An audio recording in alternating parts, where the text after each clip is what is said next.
Hi everyone. So we are in part 2, the lymphatic system today. We will talk about immunity, the body defenses against infections. Lymphatic system defends body against infection by pathogens. So this is the system that protects us from infections. So what are the pathogens? Pathogens are disease-causing agents, such as bacteria, viruses, complex microorganisms like protozoa, spores of fungi, and this presence and multiplication of a pathogens in the body, if it is unchecked, will cause the disease called the infectious disease. So in order to protect us against this infectious disease, then the immune system or the lymphatic system has to check this presence of pathogen, whether to remove it, destroy it, or make it neutral. The immunity is the ability of our body to prevent pathogen entry and destroy any pathogens that enter our body. This immune system, there are two main mechanisms. The first one is called the innate or non-specific defense.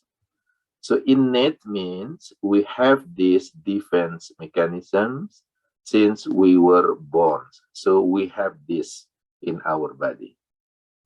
And then non-specific means it fights against any type of pathogens. So it will fight bacteria, viruses, fungi, protozoa. Okay, so these ones, the first one is called the innate or non-specific defense mechanism. And everybody carry this type of mechanisms since they are born. The second one is called the adaptive or acquired or specific defense mechanism. So this type of defense mechanisms is more specific and precise, targeting the specific antigens. So this is for specific infections. Like for example, we have adaptive or specific defense mechanism only for chickenpox viruses, and it cannot be used for flu viruses. We have another specific defense for flu, but it cannot be used for polio. So it is a very specific type of defense mechanism. And it is adapted or acquired. It means that it will be made after infections. So when we have the infectious disease pathogens enter into our body, then our body will create this type of defense mechanism. And it is done by lymphocyte, which is a group of white blood cells that have the ability to recognize certain foreign molecule or antigens. If you see these diagrams, okay, again, our defense mechanisms divided into two types. The first one is called the innate non-specific. So it will fight against general type of infections, bacteria, viruses, fungi, protozoa. And it is innate, it means that we have this type of defense mechanism since we were born. And the second one is acquired, adaptive type of specific type of defense mechanism. And it is acquired. It means that we have this or we create this defense mechanism after we have the disease or the infection. And it is very specific, only fight against specific infection or pathogen. Because it is specific, usually after we are cured from the disease, we will create what we call immunity. So we will be immune against that type of infection. For example, if we have chickenpox infections, and then we able to fight these chickenpox infections, we are cured from the disease. And the next time the chickenpox enter into our body, then we will not get the disease anymore because we already immune against that chickenpox. So this is the second type of defense mechanism. The innate and non-specific defense mechanisms divided into two lines, the first line of defense and the second line of defense. So this line of defense means that whenever we have infection, then we're gonna use the first step first, the first line's defense mechanism first. If it is failed, then we will use the second lines of defense. The specifics acquired an adaptive type of defense mechanism is becoming our third line of defense. And the first line of defense, the primary function is for barrier. Okay, so this is the barrier that protects us against the entrance of the disease. So this is the first line. So we try to avoid, or we try to prevent ourselves from the entrance of pathogens. For the first line, there are three types. The first one is physical barrier. This is related to our body structure. Like, for example, skin structure. It is very good to protect us against the entrance of many bacteria because it consists of cells that bind together tightly. So usually the pathogens or infections enter through the skin because there is a damage in the skin. Like, for example, there's skin cut, then the bacteria will be able to enter into our system.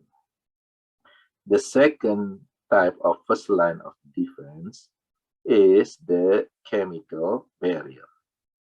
So, like, for example, in our tears, in our sweat, saliva, we have chemicals, enzymes, it's called the lysozymes, that kill or destroy several types of bacteria.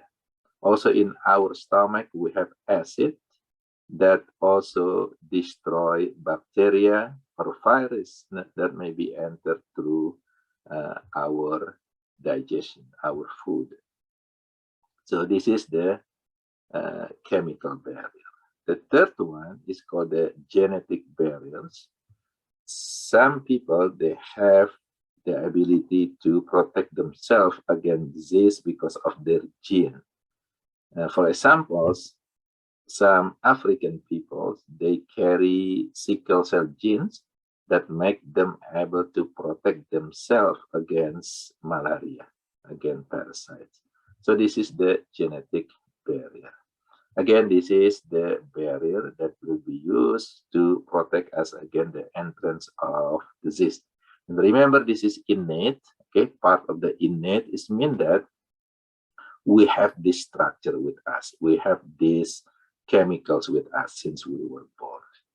If, for example, the first line of defense fail, then the pathogens will enter into our body.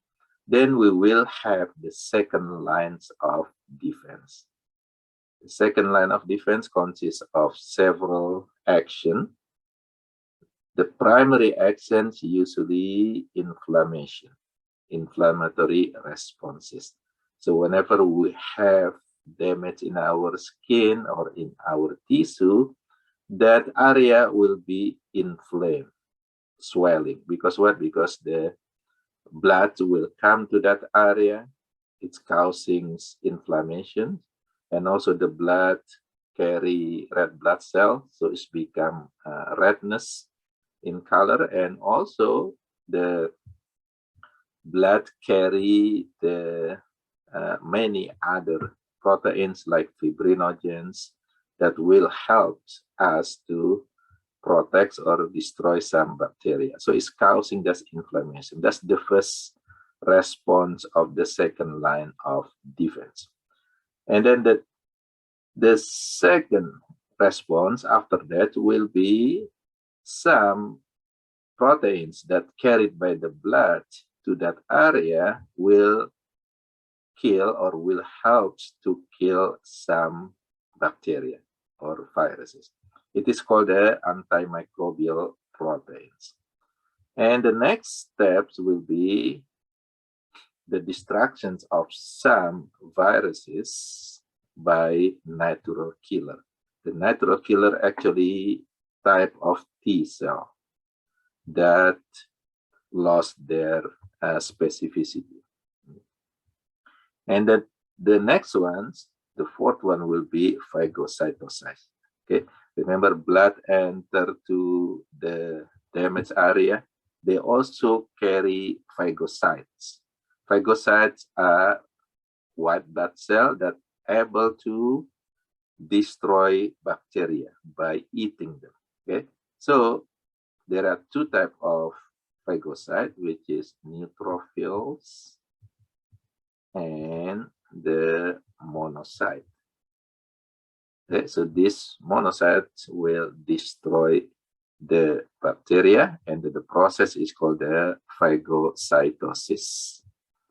And then the last response, part of the second line of defense, will be fever. So usually when we have infections, our body temperature will be increased, and this is what we call the fever. And fever usually beneficial for us because fever will increase the phagocytosis. It also inhibits the growth of some pathogen. So that's the functions of fever, which is part of the second line of defense. If the second line of defense, we still have one more line of defense. It's called the third line of defense, and this is part of the specific defense mechanism. And it is specific because it is done by special cell. It's called the lymphocyte. Okay, so it's done by lymphocyte. And lymphocyte consists of T cell and B cell. Okay, so B cell produce antibody. Okay, so this specific defense is done by T cell and by the antibodies, which is produced by B cell. It is very specific for specific infections. And after we cure from this specific infection, we have or we develop the immunity against that specific disease. Okay, now we're going to list all the non-specific defense mechanism over here. Okay, so first line and the second line. Remember, on the first line, there are three types. The first one is mechanical or physical barrier, like, for example, skin structure, mucous membranes, also fluids that is produced by our body, like tears. So when we cry, okay, when we produce tears, it actually carries some bacteria from our eyes. Sweat, okay, when we are sweating, it also takes some surface bacteria away from our skin. Saliva, that's also mechanical barrier, physical barriers. Wax in our ear, in ear canal, it also protect us against some pathogens. Okay, so urine, urinations, feces, this is also part of the mechanical barrier. So we actually have this type of mechanical barriers are the first lines of our defense. In addition to the mechanical barrier, we also have chemical barriers. Like, for example, in the tears, okay, tear itself is mechanical barrier, but in the tear itself, there is an enzyme, it's called the lysozyme. And these enzymes are able to cut or destroy some pathogens like bacteria. Also, lysozymes, okay, lysozyme present in sweat, saliva, that also used for destroying some bacteria. Acid in our stomach, they actually remove or destroy many bacteria that enter into our digestive system, into the stomach, through the food that we eat. Oils, it is in the skin mostly, produce oil, and then it also can destroy some bacteria. Salt in sweat, for example, it can also use to destroy some bacteria. So this is chemicals, part of our barrier. And the third type of first line of defense is genetic barrier. Again, some peoples have the ability to protect themselves from disease because of their gene. Example is the sickle cell genes that protect African people from malaria. That's the first line of defense. Now, the second lines of defense, there are 5 of them. Start with the inflammations. Again, inflammation is tissue responses against the damage in the area. So blood will come to that area, is causing this inflammation, is causing redness, swelling, pain on that area. And then the second one, that blood also carry chemical or antimicrobial proteins that can be used to destroy or to kill some pathogens. Example is interferons. Interferons usually produced by the infected cell. It is released to the healthy cell, so the healthy cell will produce the protective barrier on their cell membrane to protect them against the same or the similar pathogens. So this is example of some antimicrobial proteins. The next one of the second line is natural killer cell. This is a type of T cell or T lymphocytes that performs or kill mostly virus, virus infected cells, and also some cancer cell. So this is the second line of defense. And the next one is phagocytosis. This is also part of the second line of defense. There are 2 types of phagocytes. Phagocytes mean cell that able to eat bacteria. Okay, phago mean eat, cyte mean cell. Phagocytosis is going to be the process of eating bacteria by these phagocytes. So there are 2 types of phagocytes. The most abundant ones is the neutrophils. They are smaller.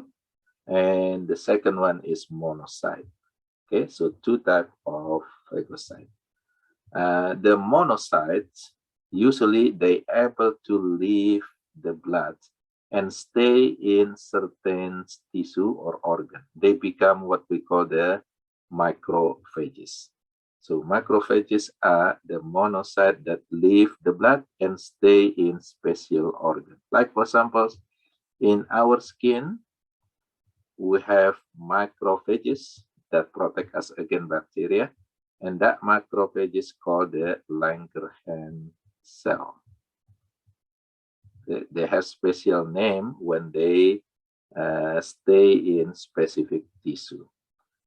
In our brain, for example, there is also macrophages that stay in the brain. It's called the microglia. Okay, in lung cell, okay, in our lungs, there are also macrophages that stay in our lungs to protect us against bacteria. It's called the type 3 alveolar cell. Okay, so again, monocytes are able to leave the blood and then stay in specific tissue, and they usually have a special name for that macrophages. And the last mechanism on the second line of defense is fever. Fever is increased body temperature due to the mostly due to the infection, and this increased temperature will inhibit microbial growth and also increase the phagocytic activity. So the phagocytes usually more active if our body temperature increase.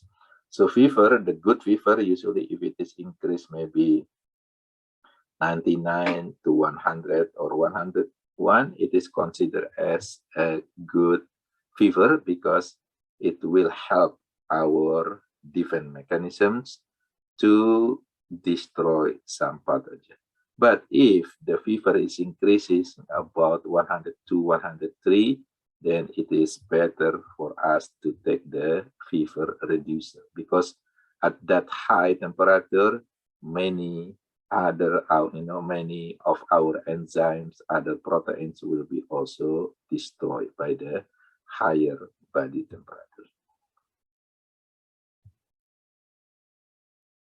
Okay, now the last one, the third lines of defense. Okay, it is also known as adaptive, acquired, and specific defense mechanism. So it has to be acquired. It has to be made after we have the disease, after the antigen actually enter into our body, and this type of defense mechanism will be created. Okay, it is not present when we don't have the infection, but if we have infection, then this defense mechanism will be created.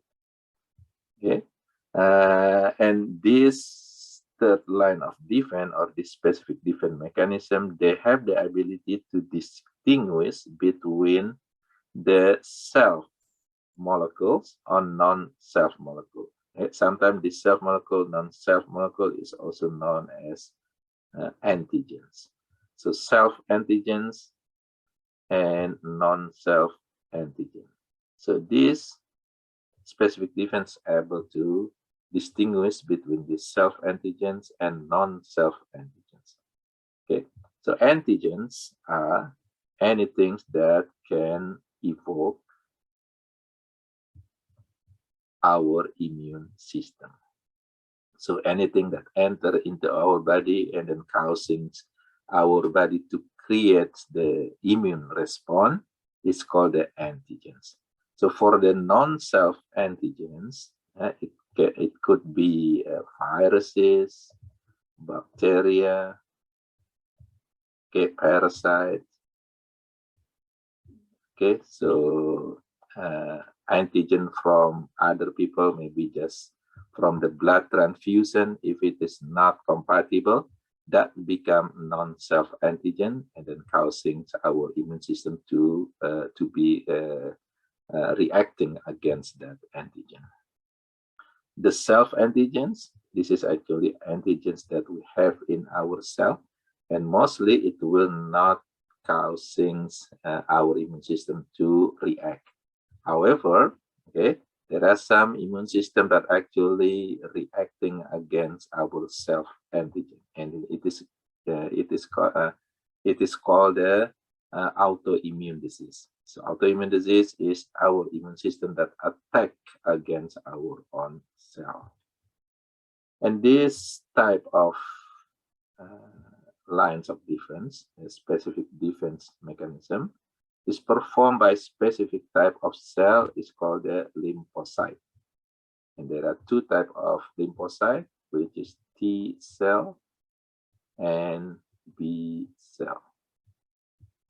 Okay, So therefore, there are two types of adaptive defense. The first one is the defense that is provided by the T cell. So the T cell is actually able to kill or destroy the viruses or the infected cell, the cancer, directly, okay, by producing toxin, for example. So they kill the antigens directly. So therefore, it is called the cellular immune response, or CMI. Okay, so cellular mediated immune response. Okay, so it is done by cell, which is the T cell. The second one, the type of response is done by antibodies. It's called the humoral immune responses, or it is also called as AMI, which is antibody mediated immune response.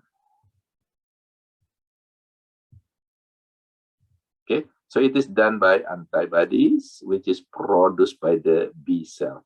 So B cell is actually do not attack the antigens directly, but it will produce the antibodies, and the antibodies are the one that will attack the antigens.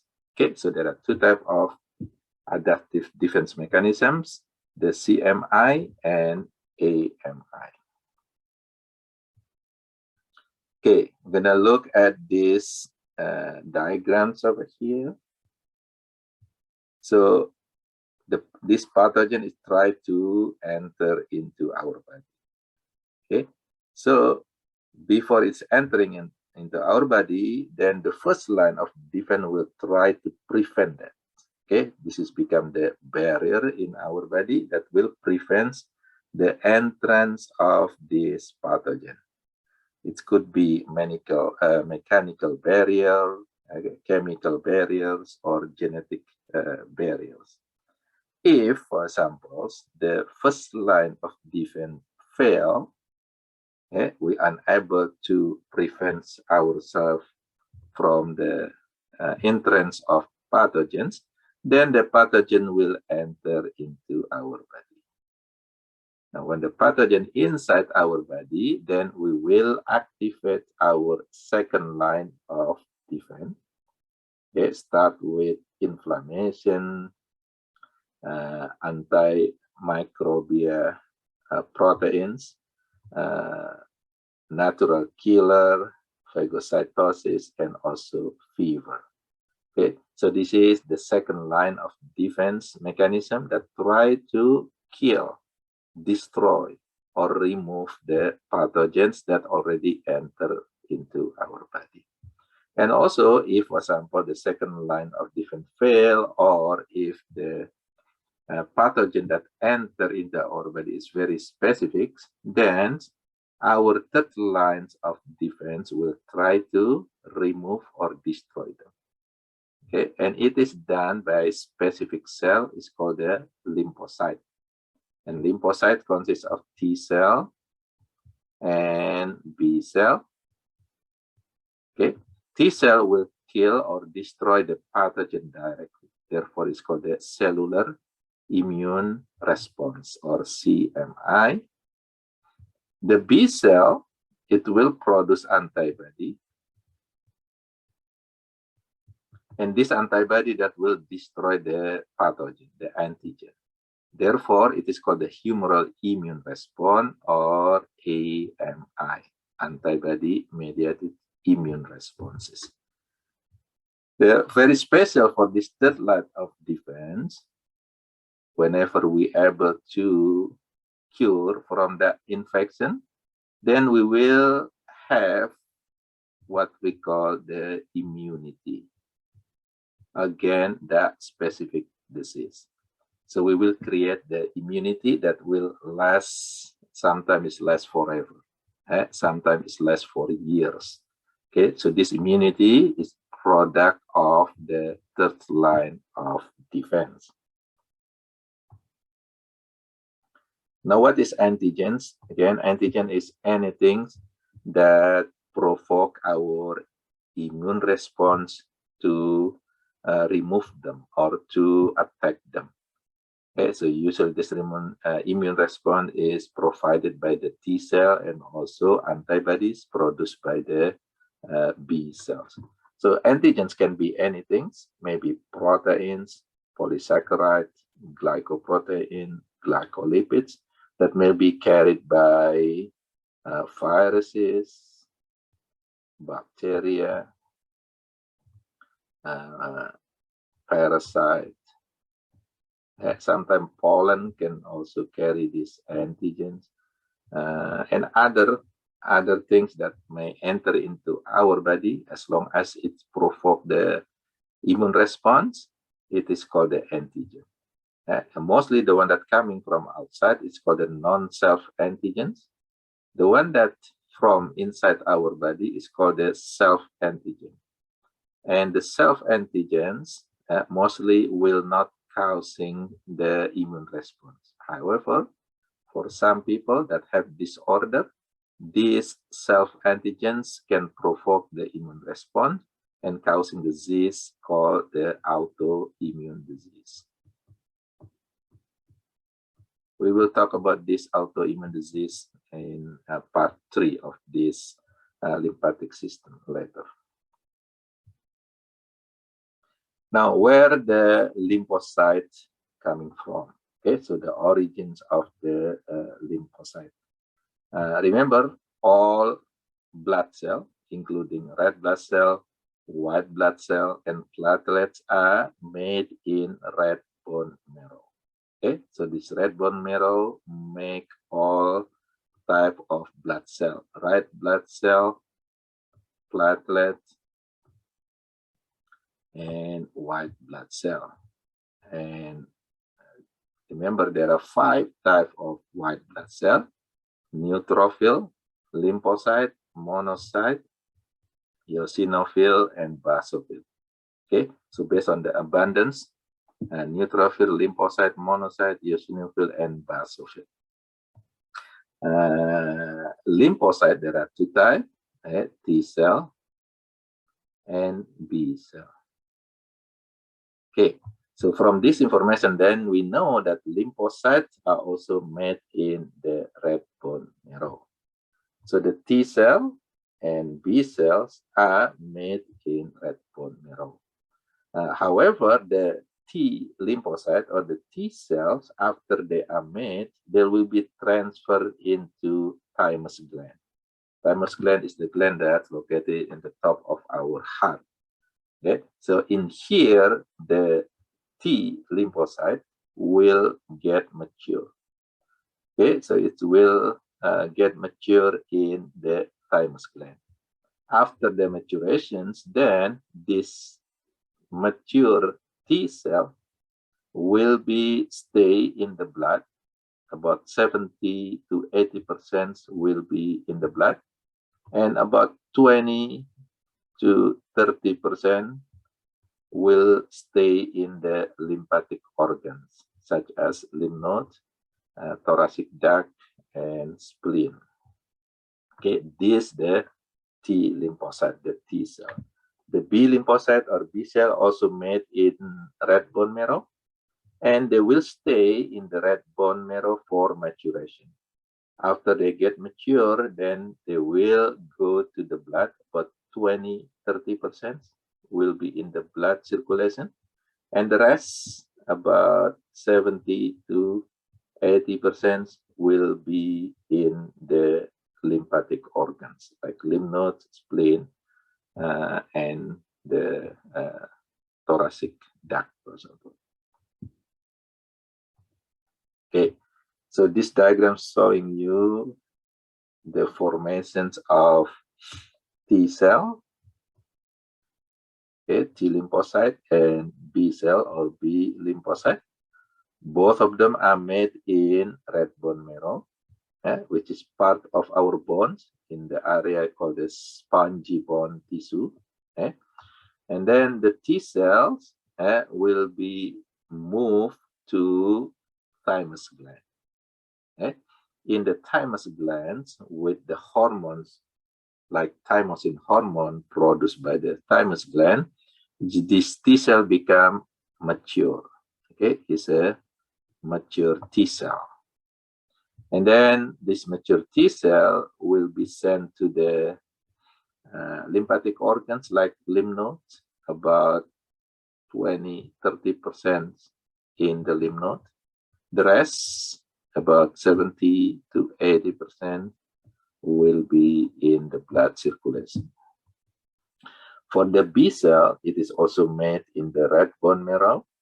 It will stay in the red bone marrow for maturation. So mature B cell will be in the red bone marrow, and it will be released to the lymphatic organs like the lymph nodes, about 70 to 80% here. The rest, about 20 to 30%, will be in the blood circulation. So if you compare between T lymphocyte and B lymphocyte, the T cells will be mostly located in the blood, while the B cell mostly will stay in the lymphatic organs. Okay, so again, the comparison between the T cell and B cells, both of them made in the red bone marrow, and T cell will get mature in thymus gland, while the B cell will get mature in red bone marrow. And then the T cells will be in the blood, about 70 to 80% in circulating blood, and the rest, 20-30%, will be in the lymphatic organ, while the red bone marrow, only 20 to 30% in the blood circulation. The rest, 70-80%, will be in the lymphatic organs. The primary functions, remember, T cell is cellular immune response, CMI. So it will destroy the pathogen directly, while the B cell is using humoral, which is antibody, to destroy the pathogens or antigens. Okay, so this is AMI, antibody-mediated immune response. Okay, now how this cell activated with the entrance of pathogens or antigens. If you see this picture, so when the pathogens or antigens enter into our body, it will be processed by specific cell like microphages. Let's say this is microphages, the one that eat bacteria or eat antigens. And when these microphages eat or process this antigen, it will produce or display antigen on their cell membrane.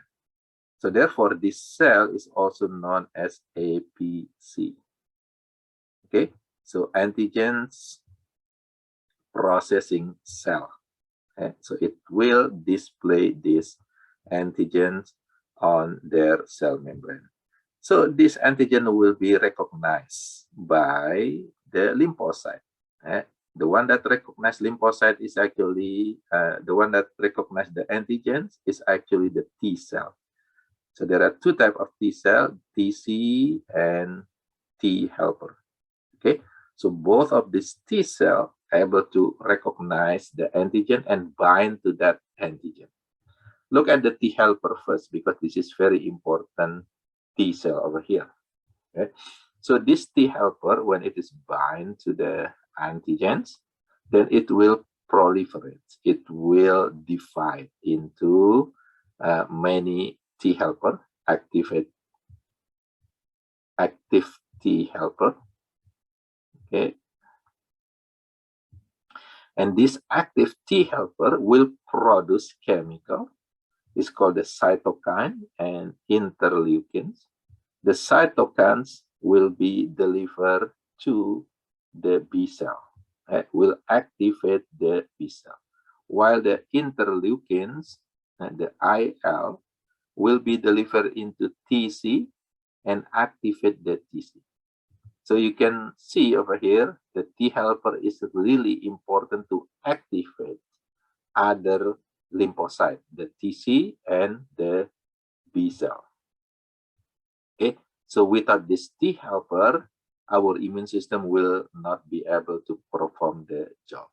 Examples, someone with the AIDS disease, and if they have HIV infection, the HIV virus actually kill the T helper little by little. If this person do not have the T helper anymore, or the T helper concentration is very low, then he will not be able to protect himself against any disease. So just regular infection can kill them. Okay, so usually AIDS people, they die not because of the HIV, but they die because of the regular infection, because they don't have the ability to protect themselves. Okay? So this is the importance of T helper. Now, look at the TC over here. After the TC get the interleukins, the IL from the T helper, it's become activated. When it is activated, then it's create what we call the TC clone and the TC memory cell. Okay, this TC clone is the one that will attack the virus directly. Boom, it's kill virus and also the infected cell, including cancer cell. It will be destroyed by the TC directly. The TC memory, it will not be used at that time. It will stay in our body. It will be available if there is another attack.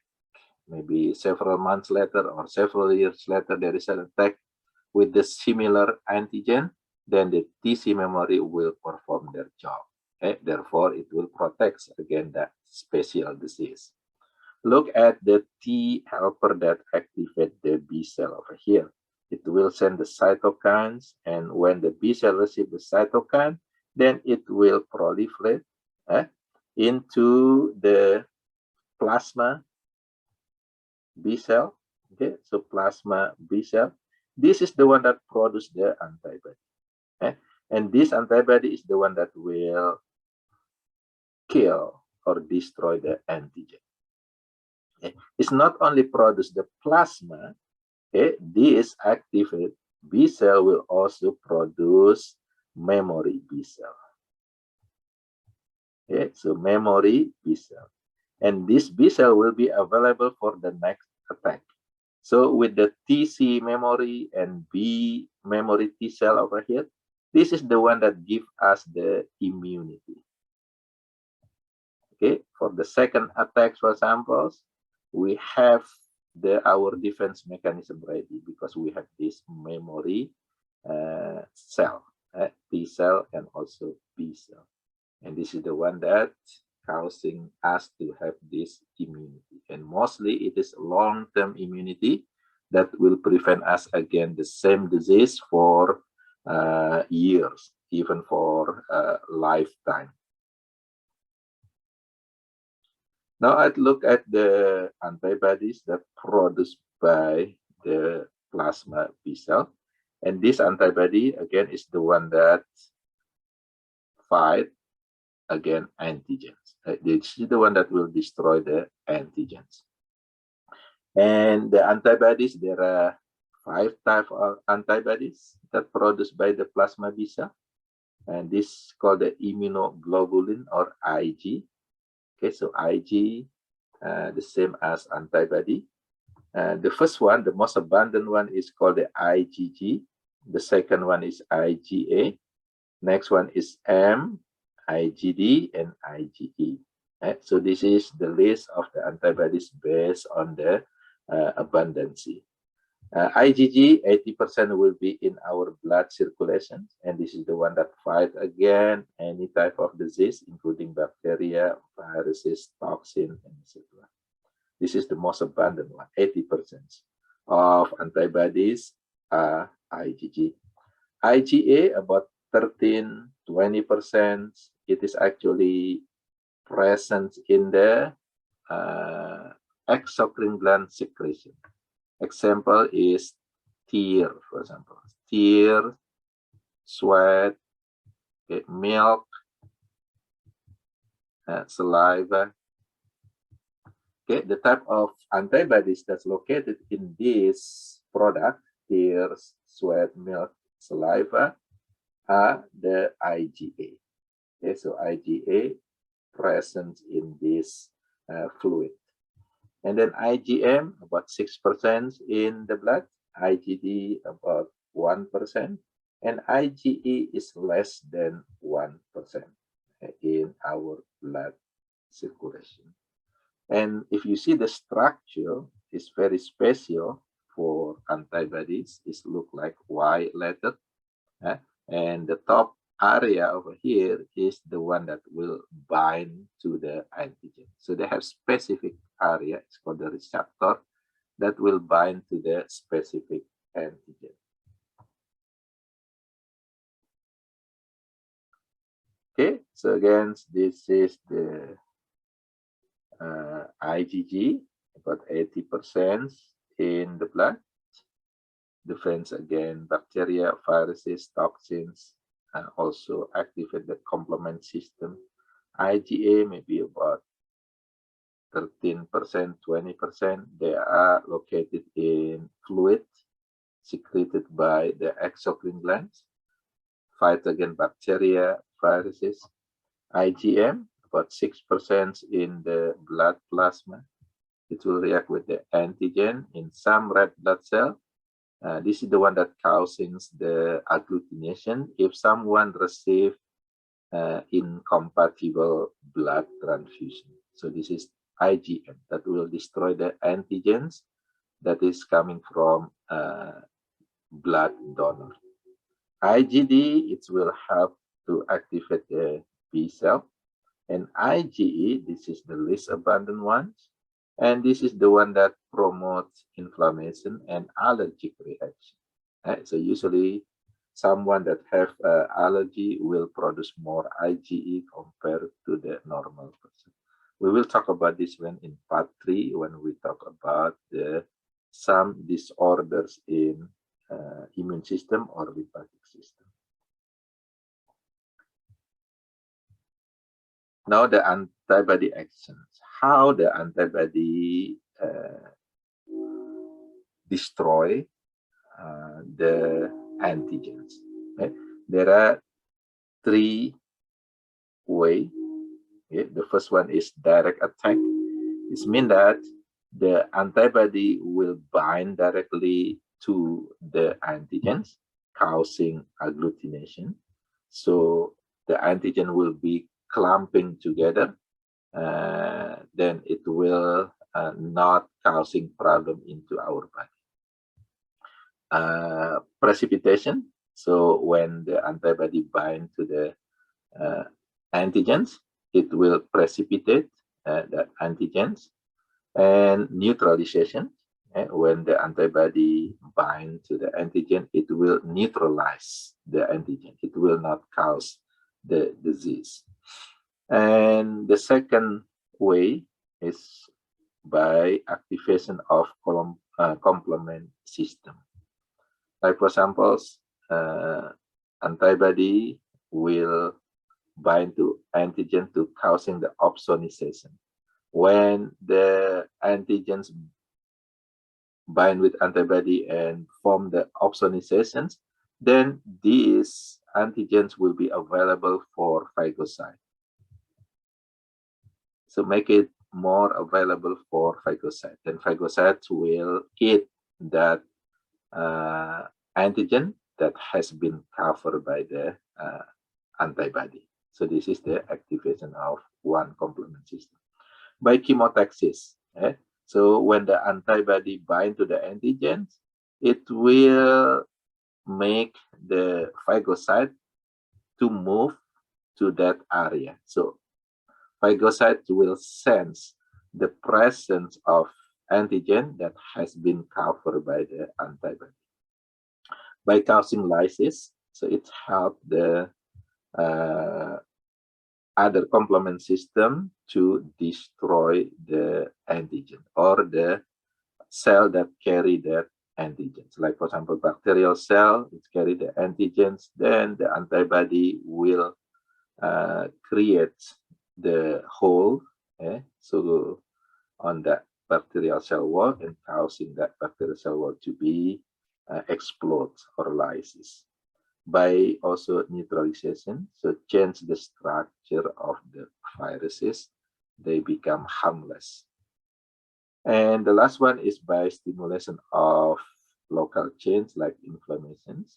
And this inflammation usually used to prevent spread of the infection.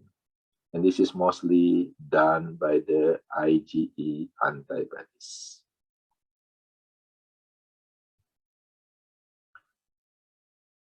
Immunotherapy, this is use of the antibody for curing the disease. So the antibodies actually can be made and harvested and then used for curing the disease. So if the antibody is only made from one type of antibodies, it's called the monoclonal antibodies. So if it is injected to someone that have the disease, it means that that person received the monoclonal antibody therapy. If it is more than one antibody, it's called the cocktail antibodies. So receive the injection of cocktails antibodies, more than one type of antibodies that is injected into the sick persons. Cytokines can also be harvested. Okay, remember cytokines are proteins that mostly produced by lymphocyte, like the T helper.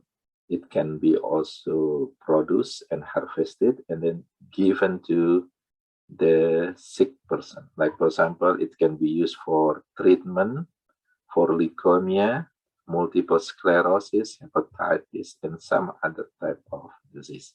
So this is the use of immune system for therapy. Therefore, it's called the immunotherapy. The immune response. Okay, so when we have disease, when we have infections, we're gonna create two immune response. The first one is called the primary immune response. This is usually done by production of IgM. So IgM will be produced as the first antibodies after the first encounter of disease. And usually if we take a sample, like for example, COVID-19 test, when it is positive, usually it's measuring the first antibodies over here, the IgM. Okay, and then after that, the IgG will be produced. Remember, IgG is the most abundant type of antibodies made in our blood, 80%. So it is actually made after the IgM. And then in the second immune response, so after the first encounter, then we produce IgM, IgG, and then if there is another infection coming, the similar infection coming, then we have the second immune response. In this case, the IgG will be produced directly, and it's going to be huge number of IgG will be produced.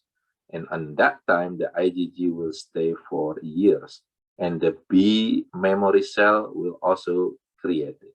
Therefore, it will give us the immunity.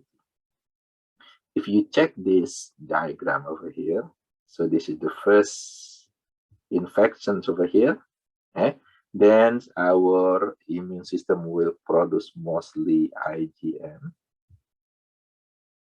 Okay, and then on the second infections, there's several months later, there is a subsequent infection, the same infection, then we will create the IgG in the huge number, and it will protect us against the disease and also will create this immunity. In addition of IgG, the memory cell will be created here. Okay, so this is how our immune system respond to the first and second infection. Now, classification of immunity. Remember, in the third line of defense, we have the ability to produce immunity. So there are several types of immunity based on how it is acquired, how we get it. There are two types, naturally or artificially. Okay. Naturally means we get that pathogens or antigens by natural process like infection. Okay, so if we have infectious disease, then we get that antigens naturally, and then our immune system will try to remove that. Okay. Second is artificially. It means that when we obtain the disease by injection. Okay, example is vaccination. So vaccination is actually introduction of disease. It is a weaker type of disease that is injected into our body. So therefore, it's called an artificial acquired. Now, if it is based on whether temporary or permanent immunity, there will be two types. The first one is called the active immunity. It means that we created the memory cell. When we created memory cell, then our immunity will be permanent. So this is called the active immunity. So we are actively create the memory cells in order to have this permanent immunity. The second one is passive immunity. This is temporary because we do not produce the memory cell. We actually obtain or receive antibodies. Receive antibodies, and these antibodies will stay only for several months in our body. Therefore, this type of passive immunity will be temporary. Okay. Now, if we combine this type of whether acquired, temporary or permanent, then we're gonna have four types of immunity. The first one is called the naturally acquired active immunity. Okay, from the name, then you know this is actually we acquire this disease naturally. So this is usually after the exposure of the pathogen. So in other words, after we have the disease. So we actually have the disease from natural infection. And because we have that disease, then we have the ability to make the memory cell. Okay, so after we cure from the disease, then we have the immunity using this memory cell. So it's gonna be permanent. Okay, so this is permanent or long life immunity. The second one is called the artificial acquired active immunity. Okay, it is acquired artificially. It means that we get injection of disease like vaccination. So vaccination is actually injection of part of the pathogen, part of virus, for example. And then because we have that part of disease or viruses, even though it is weaker, we still be able to create memory cell. Okay, and because we create memory cell, then the type of immunity that's coming from this artificial acquired active immunity will be permanent. Okay, so during the childhood, we receive many vaccination. It's actually protect us from this disease for our life, because this is type of permanent immunity. The third type is called the naturally acquired passive immunity. Okay, so this is naturally acquired, we get it naturally, but we do not have the disease. What we get is actually antibodies. Right? So like, for example, baby, when they are still in his mother wombs, they actually receive antibodies from the mother. It will protect them against disease. Right? And when they born, for example, the mother keep them with the breastfeeding. And remember, in the milk, there is IgA, antibody IgA, that will protect this baby as long as they have the breastfeeding, because they receive the antibodies from the mother. So this is natural, okay, natural acquired. But it is passive immunity because they do not create the memory cell. So there is no creation of memory cell. Therefore, this type of immunity will be temporary. Okay, as long as that baby receives the breastfeeding, then they will be protected because they will receive the antibodies from their mothers. When they stop the breastfeeding several months later, then they will not get the antibodies anymore. The antibodies will be gone. Okay, it's not forever. The last one, this is called the artificial acquired passive immunity. So this is artificial. It means that that person actually get the injection of antibodies. Okay, it's not injection of disease like vaccination. Okay, so this one is injection of antibodies. So that person receive antibodies, and usually for protection. Okay. And because they receive antibodies, not the disease, then they will not produce memory cell. Because they do not produce memory cell, then this type of immunity will also be temporary. Okay? Example, if nurse or doctor that cure the hepatitis B patients, so this nurse and doctor usually receive the antibody injections against hepatitis B in order to protect them against the transmission of the hepatitis B viruses. And it is temporary, usually about 3 or 6 months later, this doctor and nurse have to receive another injection of antibody. So this is artificially acquired passive immunity. So again, these are the 4 types of immunity that is created based on whether natural or artificial, whether it is active or passive immunity. Okay, I think that's all for this part 2 of lymphatic system. I will see you guys on the last part, which is part 3 of this lymphatic system. Goodbye.